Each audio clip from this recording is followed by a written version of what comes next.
Madam President. The senator from Washington. Madam President, there is no shortage of reasons why I'm proud to represent my home state of Washington. Our state is an economic leader. We are home to the American aerospace industry, a thriving agriculture sector, dozens of companies creating new products and new jobs with cutting-edge technology. We are a leader in protecting the environment and educating our children, and Washington State is the place that tens of thousands of service members and veterans call home. But, Madam President, I am here today because I'd like to talk about another way Washington State has set an example for the entire country, and that is our state's proud history of protecting the rights of all our citizens, including members of the LGBT community. Madam President, in 2006, Washington State passed one of our country's strongest anti-discrimination laws, one that serves as a model for the federal legislation that we are considering here today.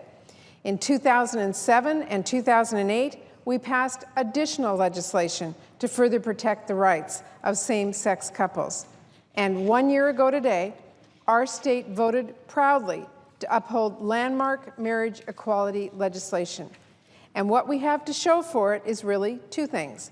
First, we have a thriving LGBT community made up of individuals and families who can feel safe and respected and valued like anyone else.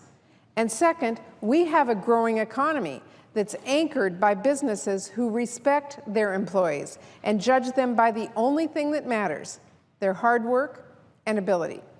So, Madam President, I rise today to simply ask my colleagues who don't yet support this legislation to take a look at my home state of Washington.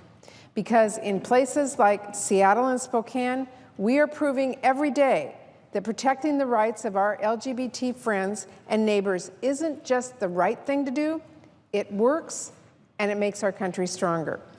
Madam President, some of my colleagues have said that extending employment protections for our LGBT friends and family members is too hard.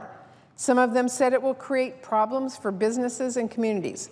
Well, I'd invite them to come to Seattle and ask businesses there whether it's been problematic to respect their employees' rights.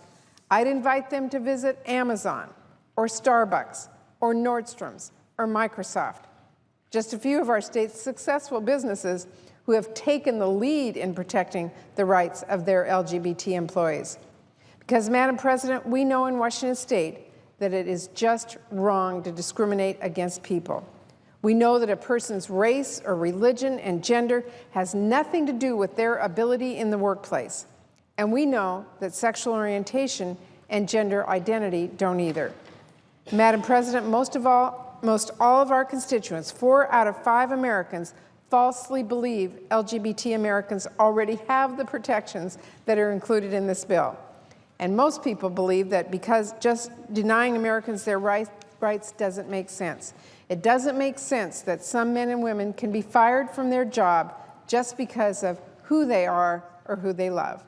We know that's not fair in my home state of Washington, but people in every state, from Virginia and Mississippi to Arizona and Idaho, know the same.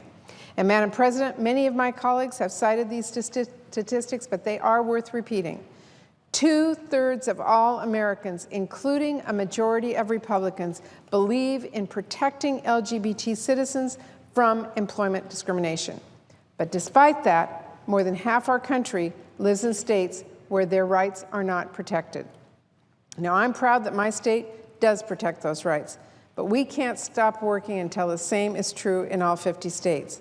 So, Madam President, for any of my colleagues who still aren't convinced that LGBT Americans deserve the same rights as all of us, my invitation to visit Washington State stands. Because it's not enough that my constituents are free from discrimination. Their constituents deserve the same. Thank you, Madam President. I yield the floor. And I suggest the absence of a quorum. Clerk will call the roll. Mr. Alexander.